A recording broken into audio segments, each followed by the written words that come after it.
बुरे कर्म करके कहाँ छुपोगे? आकाश, वायु, धरती सब उसी का है।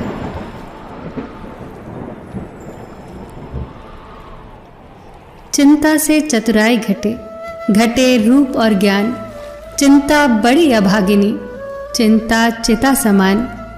तुलसी भरोसे राम के निर्भय होके सोए। अनहोनी होनी नहीं, होनी होए सो होए। चिंता किस लिए करनी? चिंता चिता के समान है। जो होना नहीं है वो तो होगा ही नहीं, तो फिर चिंता कैसी? और जो होना है वो होकर रहेगा, तो फिर चिंता किस बात की? चिंता मुक्त रहिए। जीवन उतना भी कठिन नहीं है। जीवन को कठिन हम खुद ही बनाते हैं। हम करते कुछ और हैं, बोलते कुछ और हैं, दिखाते कुछ और हैं, सोचते कुछ और हैं, लेकिन हमारी हकीकत कुछ और ही होती है। इतने सारे चेहरे लेकर जीवन में खुशी और सफलता की तलाश तो क्या, उम्मीद भी मत करना। जो अच्छा लगे उसे ग्रहण करिए और जो बुरा लगे उसका त्याग करिए। फिर चाहे वो विचार हो, कर्म हो या मनुष्य। पानी मर्यादा तोड़े तो विनाश, और वाणी मर्यादा तोड़े तो सर्वनाश। मनुष्य की वाणी में बहुत शक्ति होती है। उसमें बाण जैसी धार भी होती है और बांसुरी जैसी मिठास भी। यदि सोच विचार किए बिना वाणी का प्रयोग किया जाए तो अर्थ का अनर्थ भी हो सकता है। वाणी से विकास भी हो सकता है और विनाश भी।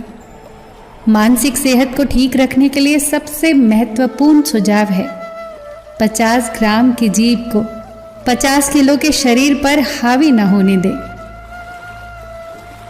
जब किसी दुख से घिर जाओ तो ये बात याद रखना कि कटा हुआ वृक्ष भी बढ़ता है और क्षीण हुआ चंद्रमा भी दोबारा बढ़कर पूर्ण हो जाता है। प्रकृति परिवर्तनशील है। जो इस बात को समझ जाता है वो विपत्ति में घबराया नहीं करता। छोटी मोटी घटना से हताश मत होइए।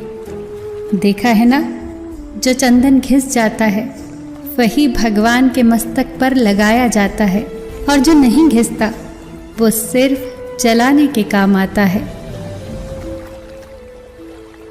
ज़्यादा खुश होने पर और ज़्यादा दुखी होने पर कभी निर्णय मत लो, क्योंकि ये दोनों परिस्थितियां आपको सही निर्णय लेने नहीं देंगी। इंसान की शक्ति हमेशा उसकी आत्मा में होती है, और आत्मा कभी विकलांग नहीं होती।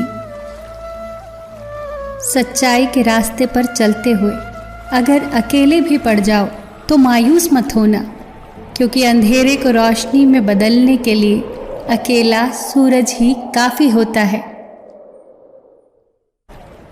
जीवन पेंटिंग की तरह है। आशा के साथ रेखाएं खींचे, त्रुटियों को सहनशीलता से मिटाएं, बहुत धैर्य के साथ ब्रश को डुबोएं और अपने जीवन को प्यार से रंगे। और एक बात हमेशा याद रखें, सबका ख्याल रखें पर अपना भी ख्याल रखें। हमेशा मुस्कुराते रहें, कभी अपने लिए तो कभी अपनों के लिए।